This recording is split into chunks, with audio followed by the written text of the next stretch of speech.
अस्सलाम वालेकुम, मैं हूं इजाज शरीफ और आप देख रहे हैं क्यू न्यूज। सबसे पहले तो मैं मुबारकबाद दूंगा कि पाकिस्तान पीटीआई ने बहुत बड़ी कामयाबी हासिल की है। इस तरह की कामयाबी तारीख में किसी भी लीडर ने हासिल नहीं की हो। इमरान खान अगर 2/3 की अक्सरियत से जीत के अगर आते हैं तो वो सरदारती निजाम लाएंगे। जब सरदारती निजाम इस मुल्क में आएगा तभी जाके निजामिया ठीक होगा। और अब आप देखेंगे इसी इलेक्शन के देख लें, अगर वो 11 में से इमरान खान 9 सीटें जीत रहे हैं तो इसका यह मतलब है कि वो 2/3 नहीं, वो 2/4 से भी ज्यादा जीत रहे हैं। तो इसका मतलब यह हुआ कि इंशाल्लाह अगर फाइनल जो है एग्जाम होते हैं फाइनल इलेक्शन में तो फिर वहां पे भी ऐसा ही होगा। लेकिन वहां तक पहुंचने की हो सकता है कि नौबत देना पड़े इलेक्शन तक, क्योंकि इससे पहले अभी फैसल जावेद हैं जो इमरान खान के बहुत ही करीबी हैं, तो उन्होंने एक ट्वीट किया है। वो कह रहे हैं कि जी इंतजार की घड़ियां अब खत्म हुई, अब तैयारी है, अब फाइनल कॉल की बस बारी है।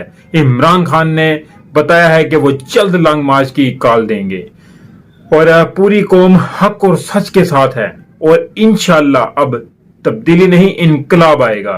आज फॉर्म ने रेफरेंडम में फैसला सुना दिया है और वाकई यहां हमारे इस मुल्क में तब्दीली तो अब तब्दीली रही, इनकलाब की जरूरत है। इस वक्त जिस जगह मुल्क डिफॉल्ट के दहाने पर खड़ा है तो इधर इनकलाब ही चाहिए। और जबकि देखा जाए जहां पे ये 13 जमातें मिलकर भी 2 सीटें हासिल कर रही हैं और उसमें भी धांधली की वाज़ेह वीडियो सामने आ रही हैं। कराची में जो है देख रहे हैं जहां पे ये जीत रहे हैं, वहां पे इन्होंने पोलिंग स्टेशन में अंदर जाकर ठप्पे पे ठप्पा लगाया और इसकी तो भी तहकीकात होंगी, फिर इसके बाद फाइनल होंगे। लेकिन चले फिल वक्त तो उनके हाथ में है, तो देखते हैं इन सीटों का आगे क्या होगा। लेकिन अभी शहबाज गिल ने भी कहा है कि इस वक्त पूरी कौम की एक ही आवाज है कि गुलामी किसी सूरत कबूल नहीं है। पाकिस्तान की आवाम अपने फैसले खुद करना चाहती है और आवाम अपना फैसला सुना चुकी है। जहां तक मैं समझता हूं इस वक्त मुल्क को अहम फैसलों की जरूरत है और अहम फैसले कौन करेगा? ना पीटीआई कर सकेगी और ना ही इस वक्त की पीडीएम कर सकेगी। इस वक्त सिर्फ हमारे पास 2 चीजें रह जाती हैं, एक तो अदलिया और दूसरी आर्मी।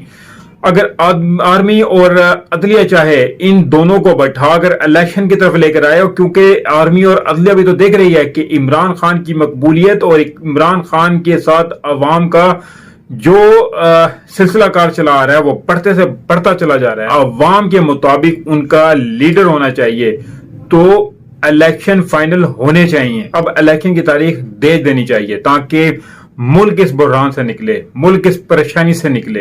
दूसरी जानिब पाकिस्तान तहरीक इंसाफ के सीनियर रहनुमा जो फवाद चौधरी, उन्होंने भी अपने ट्वीट में वाज़ेह कहा है कि अल्हम्दुलिल्लाह कौम ने एक बार फिर इमरान खान को अपनी उम्मीदों का महवर साबित किया है। तमाम नशिस्तों पर इमरान खान की वाज़ेह बरतरी है। उन्होंने कहा है कि हुकूमत और एस्टेब्लिशमेंट से कहता हूं अवाम की ख्वाहिश का एहतराम करें, फौरी तौर पर मुल्क में नए इंतखाबात का ऐलान करें, हुकूमत से इलेक्शन के फ्रेमवर्क पर गुफ्तगू के लिए तैयार हैं। और अब हुकूमत के काम देखें, क्या उन्होंने शहबाज गिल की जमानत मनसूखी के लिए दरख्वास्त जो है वो दायर कर दी है।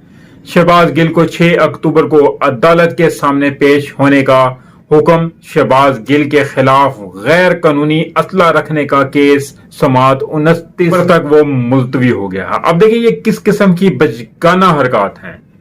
इस किस्म के हरकत नहीं करना चाहिए। जहां पे जो इस वक्त मुल्क की जो जरूरत है इलेक्शन की तारीख, हुकूमत को वो इलेक्शन की तारीख देनी चाहिए। इजाजत दीजिए, मिलते हैं अगले व्लॉग में। तब तक के लिए अपना ख्याल रखिएगा। काइंडली जिस दोस्त ने अभी तक मेरे चैनल को सब्सक्राइब नहीं किया तो चैनल को सब्सक्राइब जरूर कर लिया, बेल आइकन का बटन भी जरूर दबा दे ताकि मेरी हर नई आने वाली वीडियो का नोटिफिकेशन